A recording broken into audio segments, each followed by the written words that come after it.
Today's election news. Presidential candidate Mir Hossein Mousavi, who's touring the province of West Azarbayjan, said today that Iran's most important achievements, such as nuclear technology or important provincial projects such as a bridge linking Tabriz to Orumiyeh over Lake Orumiyeh, to belong to all of the people of Iran. He added, "We should not forget that achievements such as nuclear technology did not suddenly fall from the skies, but are the outcome of the work of different generations and the round-the-clock efforts of this country's experts and scholars." Speaking at a meeting in Orumiyeh with a group of West Azerbaijan province's elites, Mousavi also said that if such developments are to be assessed in monopolistic terms, we would not be doing justice to other generations. He said, "It is to our advantage to register these national accomplishments in the name of the nation because we should not link the fate of everything to daily political issues." Mousavi also criticized how the state executors confronted such things as music and language, saying that in the view of incorrect confrontations, something simple such as music, which he considered as a means for national unity, could turn into a target for venting complaints. He went on to say that these kinds of policies were indicative of incorrect confrontations with cultural issues.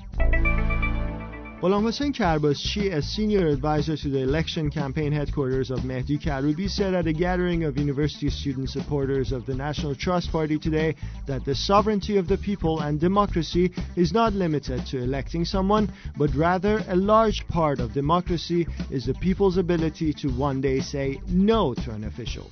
Karbaschi said, "Today is a day when all of us here and the people want to say no to the government on 22nd of Khordad, 12 June presidential election day." Criticizing the government, he said that in the past 4 years, other than its erroneous political, cultural, and economic performance, the ninth government has made prevalent lies and fabrication not only at the societal level but also in its official publicity, citing the greatest executive officials of the country.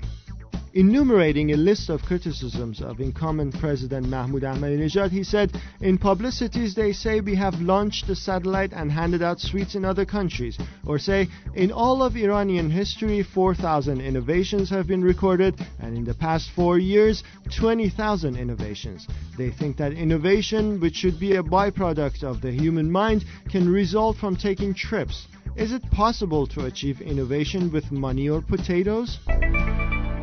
Conservative candidate Mohsen Rezai told a meeting of Iran's civil society organizations that freedom and democracy had turned into an institution in Iran, and that if the people and the government of the country should also want to turn civil society into an institution, they must theorize it with their indigenous environment and take practical steps to achieve this objective, as well as be mindful of the law.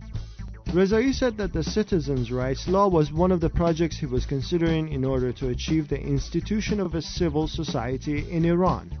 He explained, "We will ratify this law, which will have 500 articles, and then we will pass it on to all of the system's officials, including the intelligence, judicial, law enforcement, culture and Islamic guidance and education forces. Following this, we believe that a powerful supervisory committee headed by the president should monitor this process." These news and more at TelevisionWashington.com.